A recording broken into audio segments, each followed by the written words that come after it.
Welcome back to our YouTube channel Machu and Vichu vlogs. അപ്പോൾ നമ്മുടെ ഇന്നത്തെ പുതിയൊരു വ്ളോഗിലേക്ക് എല്ലാവർക്കും സ്വാഗതം.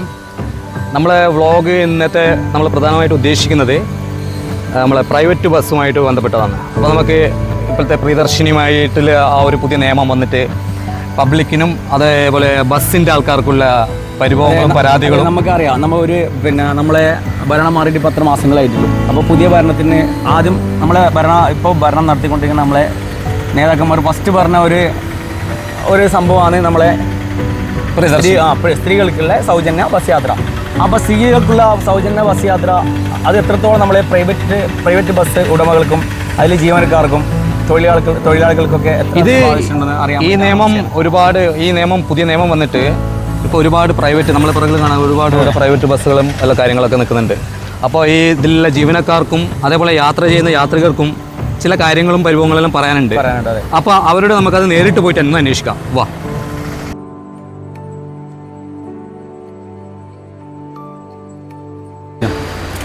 അപ്പോൾ നമ്മൾ ഇന്ന് യാത്ര ചെയ്യാൻ ഉദ്ദേശിക്കുന്നത് നമ്മളെ ജയ്ഷാൽ ബസ്സിലാണ്.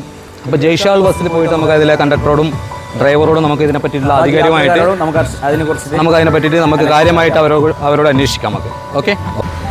ഇതാണ് നമ്മൾ പോകുന്ന ജയ്ഷാൽ ബസ്സിൻ്റെ ഡ്രൈവർ അഷ്റഫ് ഖാ ഈ ഫീൽഡിൽ ഏകദേശം ഒരു 4-5 വർഷമായി ഇപ്പോൾ ഈ റൂട്ടിൽ. അതായത് ഏതൊക്കെ റൂട്ട് നമ്മൾ വരുന്നത്? ചട്ടഞ്ചാൽ ചീമേനി അല്ലേ? ചട്ടഞ്ചാലി ചീമേനി റൂട്ടിൽ അഷ്റഫ് ഖാ ഒരു 5 വർഷത്തിൽ. അത്ര 5 വർഷമായില്ല? 4 വർഷമായില്ലേ? അപ്പോൾ നമ്മളെ ട്രാവൽ ചെയ്യേണ്ട ബസ് ഇതാ വരുന്നുണ്ട്. അതാ നമ്മളെ ജയ്ഷാൽ ബസ്. അപ്പോൾ നമുക്ക് ബസ്സിൽ കയറിയിട്ട് ഡ്രൈവറോട് നമുക്ക് ബാക്കി വിശേഷങ്ങൾ അന്വേഷിക്കാം. അപ്പോൾ നമുക്ക് ബസ്സിലേക്ക് കയറാം. നമ്മളിപ്പോൾ ജയ്ഷാലിൽ കയറിയിട്ടുണ്ട്. ഇപ്പോൾ കാഞ്ഞങ്ങാട് ആലാമീനിപ്പള്ളി പുതിയ ബസ് സ്റ്റാൻഡിൽ നിന്നാണ് നമ്മൾ ബസ് യാത്ര തിരിക്കുന്നത്. അപ്പോൾ ഈ ബസ് ഇവിടുന്ന് നേരെ കാഞ്ഞങ്ങാട് പഴയ ബസ് സ്റ്റാൻഡിലേക്ക് പോകും. അവിടുന്ന് ആൾക്കാരെ എടുത്തിട്ട് പിന്നെ ബാക്കി ട്രിപ്പ് മുന്നോട്ട് പോകും.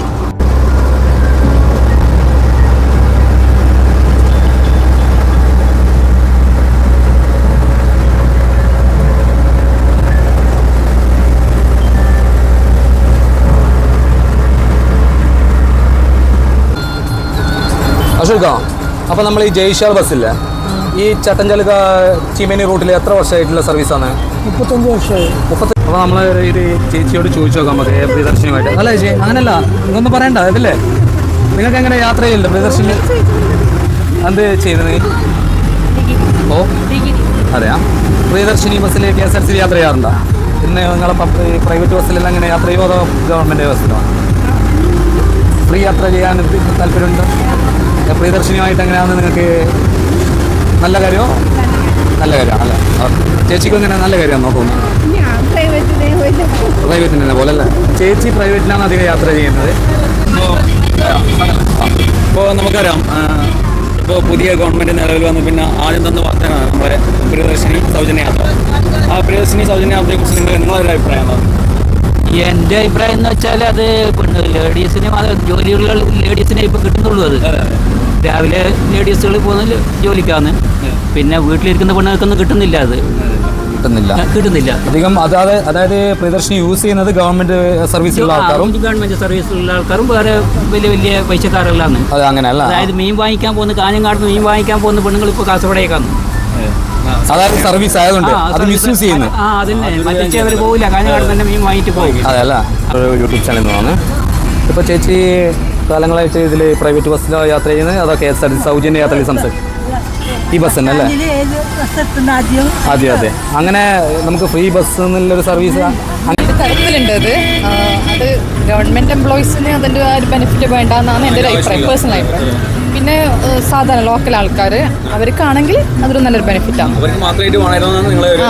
അർഹതപ്പെട്ട വ്യക്തി. ഇവിടെ ഇപ്പോൾ ബസ് സ്റ്റോപ്പിൽ നിൽക്കുന്ന ഏകദേശം ആൾക്കാരും ഇപ്പോൾ പ്രിയദർശിനി പെണ്ണുങ്ങളും മൊത്തം പ്രിയദർശിനി ബസ്സിൽ യാത്ര ചെയ്യാൻ വേണ്ടിയിട്ട് വെയിറ്റ് ചെയ്യാനാണ്. അപ്പോൾ പ്രിയദർശിനി ബസ് വന്ന പിന്നെ നമുക്കറിയാം, നിങ്ങളെപ്പോലുള്ള ഡ്രൈവർമാരും കണ്ടക്ടർമാരും എല്ലാവർക്കും ഭയങ്കര സാമ്പത്തികമായിട്ടുള്ള ശമ്പളത്തിൻ്റെ പ്രശ്നങ്ങളെല്ലാം വരുന്നുണ്ട്. അതിനെക്കുറിച്ച് എങ്ങനെയാണ് നിങ്ങളെ അഭിപ്രായങ്ങളെ? പ്രിയദർശിനി ബസ് വന്നതിന് ശേഷമുള്ളത് നമുക്കിപ്പോൾ വരുന്നതിന് മുമ്പ് നമ്മൾ ശമ്പളം കിട്ടിക്കൊണ്ടായിരുന്നു. 1000 രൂപ ശമ്പളം കിട്ടിക്കൊണ്ടായിരുന്നു. ഡെയിലി ശമ്പളം കറക്റ്റായി കൊണ്ട് കിട്ടിക്കൊണ്ടായിരുന്നു. ഇപ്പോൾ ശമ്പളം പ്രിയദർശിനി വന്ന പിന്നെ ശമ്പളം കിട്ടുന്നത് 200, 300 350 അങ്ങനെ ശമ്പളം കിട്ടുന്നുള്ളത്. മുതലാളിക്കൊന്നും കിട്ടുന്നില്ല. ഡീസൽ അടിച്ചിട്ട് മുതലാളിക്കൊന്നും കിട്ടുന്നില്ല. നോർമലി നിങ്ങൾ കാഞ്ഞങ്ങാടുന്ന് കളനാടേക്ക് പോകുന്ന ട്രിപ്പിൽ ഡീസൽ അടിയിട്ട് കളനാടുന്ന് കാഞ്ഞങ്ങാടേക്ക് പോകുന്നത് നമുക്ക് ഒരു മാക്സിമം ഒരു 15 ലിറ്റർ വേണം. ആ പൈസ വരെ നമുക്ക് കിട്ടിയില്ല. കിട്ടിയില്ല. നമുക്കിപ്പോൾ കാഞ്ഞങ്ങാട് തൊട്ട് ചട്ടഞ്ചാല് വരെ മുമ്പെല്ലാം ആയിക്കൊണ്ടായത് ഒരു 1300 1200 ആയിക്കൊണ്ടായി. ഇപ്പൊ നേരെ പകുതിക്കൂല്ല. ഇപ്പൊ കിട്ടുന്നത് എത്ര 400 450 ഉറുപ്പ കിട്ടും. അത്രേ കിട്ടും. ഡീസലിന്റെ പൈസ വരെ കിട്ടിയില്ല. ഗവൺമെന്റ് എംപ്ലോയീസ് ഡെയിലി വേജസിൽ അവർക്ക് കൂടുതലായിട്ട് ഉപയോഗപ്പെടുന്നുള്ളൂ. പക്ഷെ അത് ഒരു സിസ്റ്റമാറ്റിക് ആക്കണം. അത് എല്ലാം ഒന്നിച്ച് പോകാൻ മറ്റുള്ളവർക്ക് സിസ്റ്റമാറ്റിക് ഇത്ര ബസ്സിൽ ഇത്ര ആളാക്കണം. പ്രൈവറ്റിലും ദോഷം തന്നെ, പക്ഷേ വരണം. അത് വളരെ സിസ്റ്റമാറ്റിക് ആയിട്ട് വന്നാൽ നല്ല കാര്യമല്ലേ. ചെറിയ മീനെല്ലാം പണിക്കാൻ കാസർഗോഡേക്കെല്ലാം പോകാം. എനിക്കറിയാം, പക്ഷെ നമ്മൾ പറയുന്നത് കിട്ടുന്നത് കിട്ടിക്കൂടല്ലേ, ഗവൺമെന്റിന്റെ അല്ലേ. നല്ല കാര്യം തന്നെ. അത് ഗവൺമെന്റ് KSRTC നഷ്ടത്തിലാണ്.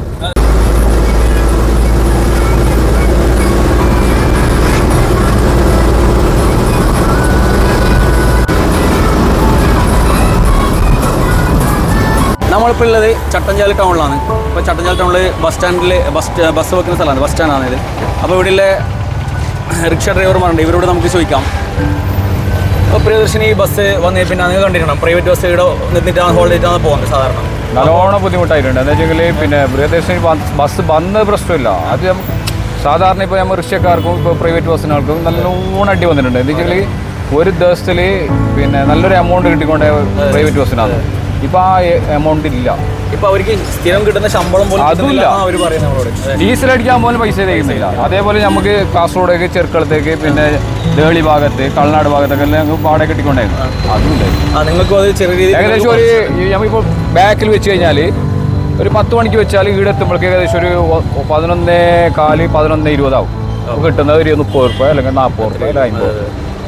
അപ്പോൾ ചുരുക്കി പറഞ്ഞാൽ ഈ പ്രദർശിനി ബസ് കൊണ്ട് ബസ് ഡ്രൈവർമാർക്കും റിക്ഷ ഡ്രൈവർമാർക്ക് നല്ലോണം അടിയുണ്ട്, നല്ലോണം ബാധിച്ചിട്ടുണ്ട്. എന്താ വെച്ചെങ്കിൽ പിന്നെ ഇത് വന്നതിന് പ്രശ്നമില്ല. അതായത് സാധാരണ ഒരു ബസ്സിന് കുറച്ച് പ്രായമുള്ള ആൾക്കാർക്ക് പ്രശ്നമില്ല, പിന്നെ അതുപോലെ സ്റ്റുഡൻസിന് പ്രശ്നമില്ല. ഇത് കണ്ടവാൻ ആൾക്കാർ ഇതിൽ തന്നെ പോകുന്നുണ്ട്. ഇപ്പൊ കളനാട് ഭാഗത്തേക്ക് പോകേണ്ട ആള് KSRTC കയറിയിട്ട് കാസർഗോഡേക്ക് പോകുന്നത്, കാസർഗോഡ് നിന്ന് നേരെ വരുന്നത് ചെമ്മനാട് വഴിയായിട്ട്. ആവശ്യക്കാരല്ലാത്തവർ കൂടി അത് വെറുതെ മിസ്യൂസ് ചെയ്യുന്നുണ്ട്. അതാണ് ഇപ്പൊ മെയിൻ. ഏറ്റവും 99% സർക്കാർ ഉദ്യോഗസ്ഥന്മാർ. എന്താ അവർക്ക് ശമ്പളമായി കിമ്പളമായി ബസ് ഫ്രീ ആയി ടോട്ടൽ ഫ്രീ ആയിട്ട് പോവാം. ശരിക്കും പറഞ്ഞാൽ ഒരു ഉദ്ദേശിച്ചാൽ ഇത് സിസ്റ്റമാറ്റിക് ആയിട്ട് ഇനി പിന്നെ സൗജന്യ യാത്ര കൊടുത്ത് നല്ല കാര്യമാണ് ഗവൺമെന്റ്, വളരെ നല്ലൊരു കാര്യമാണ്. പക്ഷെ അത് ഈ ഫ്രീ കൊടുത്ത് നമ്മൾ തെറ്റ് പറയുന്നില്ല, നല്ല കാര്യമാണ്. അതെ. നമ്മളിപ്പോൾ ഉള്ളത് ആലപ്പള്ളി പുതിയ ബസ് സ്റ്റാൻഡിലാണ്. ഇപ്പോൾ ആലപ്പള്ളി പുതിയ ബസ് സ്റ്റാൻഡിൽ ഇവിടെ നമ്മളെ കൂടെ ഡ്രൈവർമാരും കണ്ടക്ടർമാരെല്ലാം ഉണ്ട്. നമുക്ക് ഇവരോട് ചോദിക്കാം പ്രിയദർശിനി ബസ്സിനെ കുറിച്ചിട്ടും പ്രിയദർശിനി ബസ് വന്നതിന് ശേഷമുള്ള പ്രശ്നങ്ങളെ കുറിച്ചിട്ടും നമുക്ക് ഇവരോട് തന്നെ ചോദിച്ചറിയാം. പ്രിയദർശിനി പദ്ധതി പറഞ്ഞാൽ ഒരു സുപ്രഭാതത്തിൽ പെട്ടെന്ന് നമുക്കൊരു ഉൾക്കൊള്ളാൻ പറ്റാത്ത രീതിയിൽ വന്നൊരു സംഭവമാണ്.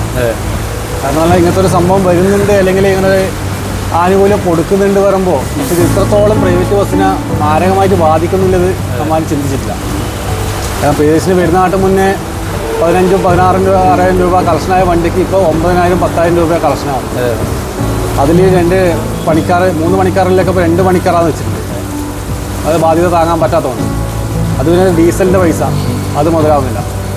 പല മുതലാളിമാരും ഇപ്പോൾ കയ്യിൽ നിന്നെടുത്ത് ഡീസൽ അടിച്ചിട്ട് വണ്ടി സർവീസ് നടത്തുന്നുണ്ട്. കാരണം എന്തുകൊണ്ടാണെന്നാൽ 2 തൊഴിലാളികളുടെ ജീവിതം പോയിക്കോട്ട് വന്ന രീതിയിലാണ് അധികം മുതലാളിമാർ പോകുന്നത്. മുമ്പ് 1000-1200 രൂപ ശമ്പളം വാങ്ങിയ ആൾക്കാർ ഇപ്പോൾ 700-800 രൂപ. കാരണം നമ്മുടെ അവസ്ഥ അതാണ്. നമുക്ക് അതാ 700-എങ്കിൽ 700 വെച്ച് നമുക്ക് കൊണ്ടുപോകാം. കാരണം ജീവിതം മുന്നോട്ട് പോകണം. കാരണം പണ്ടേ നമ്മളിതിൽ ഒരു ഉൾക്കൊണ്ട ആളാണ്. കാരണം ബസ് ഫീൽഡ് വണ്ടി, ബസ് മേഖല, വേറെ ജോലിക്ക് പോകാനുള്ള ഒരു സാഹചര്യം നമുക്കില്ല ഇപ്പോൾ. മറ്റു ജോലി അറിയില്ല, മറ്റു ജോലിക്ക് ആൾക്കാർ വിളിക്കില്ല. അതാണ് ഏറ്റവും വലിയ മെയിനായിട്ട് കാരണം.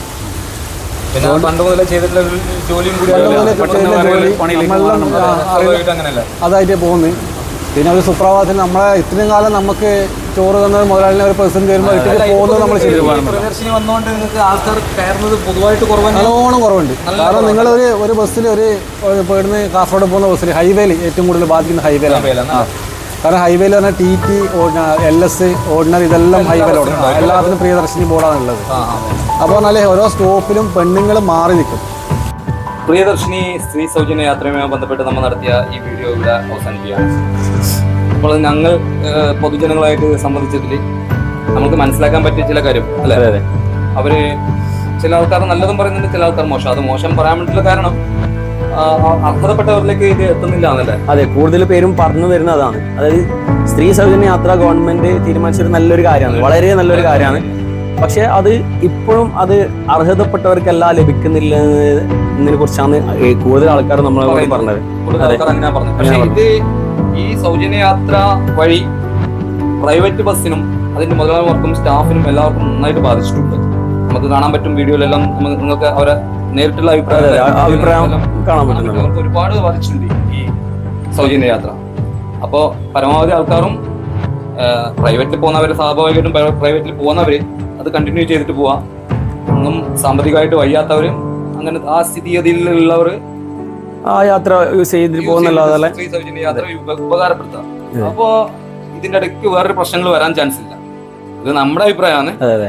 പിന്നെ നമ്മളൊരു സജഷൻ എന്ന് വെച്ചാൽ, ഇനിയൊരു സജഷൻ പറഞ്ഞു വെച്ചാൽ, അതെ, ഇത് അർഹതപ്പെട്ടവരിലേക്ക് തന്നെ എത്തിക്കണം. ഈ യാത്ര നമുക്ക് അർഹതപ്പെട്ടവർക്ക് തന്നെ വേണ്ടിയിട്ട് ചെയ്യാൻ പറ്റുന്ന രീതിയിലേക്ക് മാറ്റിക്കഴിഞ്ഞാൽ, അതായത് ഒരു സിസ്റ്റമാറ്റിക് ആയിക്കഴിഞ്ഞാൽ ഇത് സർക്കാർ വിചാരിച്ചതിനേക്കാളും കൂടുതൽ വൻ വിജയമായിട്ട് മുന്നോട്ട് പോകും. അപ്പൊ ഇത്രയും കൂടെ നമുക്ക് ഈ വീഡിയോയിൽ കൂടെ നമുക്ക് പറയാനുള്ളൂ. നമ്മുടെ വീഡിയോ ഇന്ന് ഇവിടെ വൈൻഡപ്പ് ചെയ്യുകയാണ്. അപ്പൊ അടുത്തൊരു വീഡിയോയുമായി നമുക്ക് അടുത്ത വീഡിയോയിൽ കാണാം. ഇനി നമ്മുടെ ചാനൽ ഇനിയും ഇതുവരെ സബ്സ്ക്രൈബ് ചെയ്യാത്ത ആരെങ്കിലും ഉണ്ടെങ്കിൽ എത്രയും പെട്ടെന്ന് സബ്സ്ക്രൈബ് ചെയ്യുക, ലൈക്ക് ചെയ്യുക, ഷെയർ ചെയ്യുക, ബെൽ ബട്ടൺ അമർത്തുക. അപ്പോൾ അതുവരെ സൈൻ ഔട്ട്.